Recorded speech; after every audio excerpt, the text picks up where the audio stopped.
Oui, voilà, bonjour les amis. Alors cette fois-ci, nous changeons de chapitre, nous passons au chapitre 15 du livre de la Genèse. Et donc, on se rappelle qu'au chapitre 14, d'accord, Super Abraham a couru derrière Lot et a récupéré Lot, sa femme et sa famille, d'accord, et tous ses biens, d'accord. Donc maintenant, après ces événements, la parole du Seigneur fut adressée à Abraham dans une vision. Il dit, ne crains pas, Abraham, c'est moi ton bouclier, ta solde sera considérablement accrue. Abraham répondit, Seigneur Dieu, que me donneras-tu? Je m'en vais sans enfant, et l'héritier de ma maison, c'est Eliezer de Damas. Alors, Abraham dit, voici que tu ne m'as pas donné de descendance, et c'est un membre de ma maison qui doit hériter de moi. Alors le Seigneur lui parla en ces termes, ce n'est pas lui qui héritera de toi, mais celui qui sortira de tes entrailles héritera de toi. Il le mena dehors et lui dit, contemple donc le ciel, compte les étoiles si tu le peux, et telle sera ta descendance. Abraham eut foi dans le Seigneur et pour cela, le Seigneur le considéra comme juste. Oui, alors voilà. Alors au début, on garde un peu le vocabulaire militaire.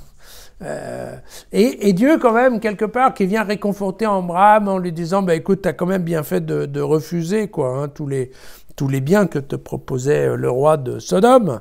Parce que moi, je peux te garantir que je vais augmenter tes biens à toi. Et donc, sois tranquille, personne ne t'a oublié.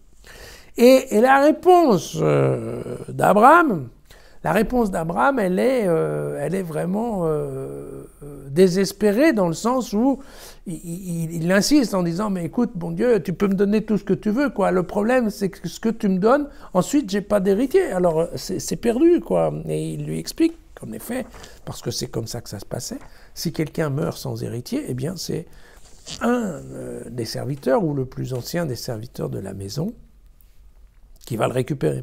Alors, ce fameux Eliezer, on va le retrouver probablement une autre fois un peu plus loin.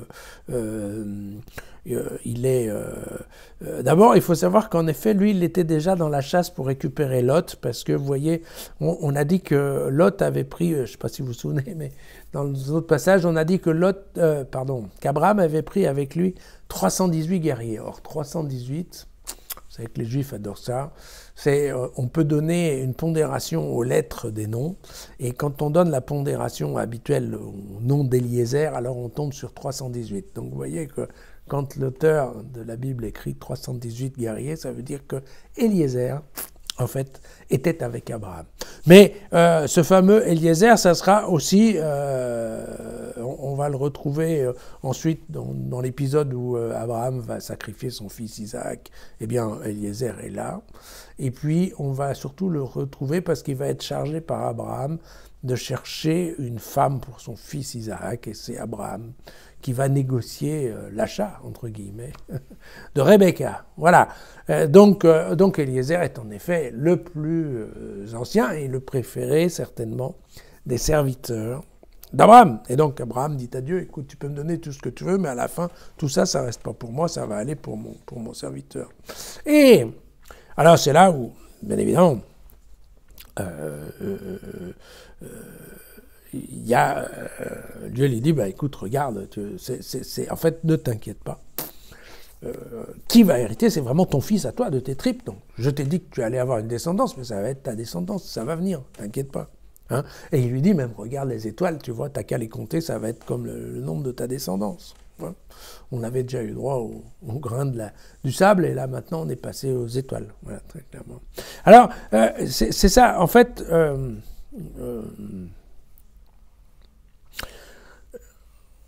ça paraît une petite histoire comme ça, et en fait, ça ne l'est pas. Pourquoi? Parce que ça fait partie des grandes discussions du peuple juif, c'est de savoir qui exactement va hériter d'Abraham. Voilà. Est-ce que ça va être uniquement la descendance directe d'Abraham? Donc son fils, mais son fils au sens génétique du terme. Ou bien est-ce que ça va être l'univers des nations? Parce qu'on verra qu'il y a d'autres fois où Dieu va donner à Abraham la totalité des nations. Et évidemment, quand on met ça hein, dans le contexte du peuple élu, évidemment, ça prête à discussion.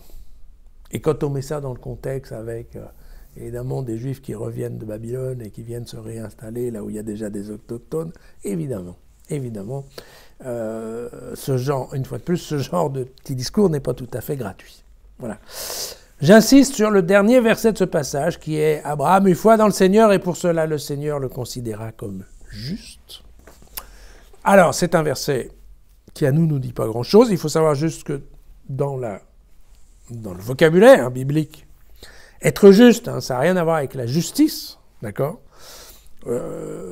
Être juste, c'est être proche de Dieu, d'accord ? Ou être proche du projet de Dieu, d'accord ? On devient juste quand on commence à s'approcher de Dieu et que ça veut dire qu'on a globalement, on fait ce qu'il nous demande. Hein, voilà. Donc vous voyez que c'est ça être juste. Ça n'a rien à voir avec la justice et les juges.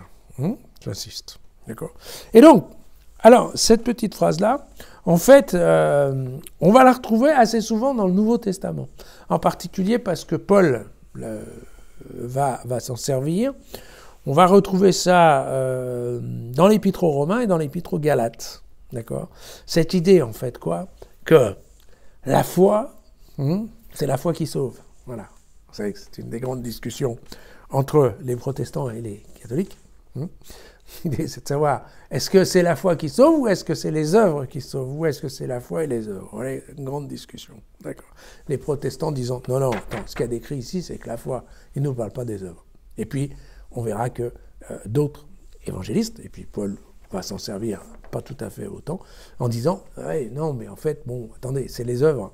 C'est les œuvres. Et puis, après, vous savez que, en effet, au temps de Luther, ça va être la question, que le pape avait mis au point un système dans lequel, par les bonnes œuvres, on pouvait se nettoyer de ses péchés. Voilà, et donc, ce qu'on appelait les indulgences, et qui ont permis de construire la basilique Saint-Pierre à Rome. Et donc, voilà, ce verset qui, ici, franchement, ok, c'est intéressant d'entendre que, parce que Abraham, une fois, on est bien d'accord que Abraham, qui, une fois de temps en temps, avait quand même oublié sa confiance dans Dieu, on se souvient, entre autres, quand il est allé en Égypte, là, pour le coup, il a repris confiance, donc ça, c'est plutôt bien.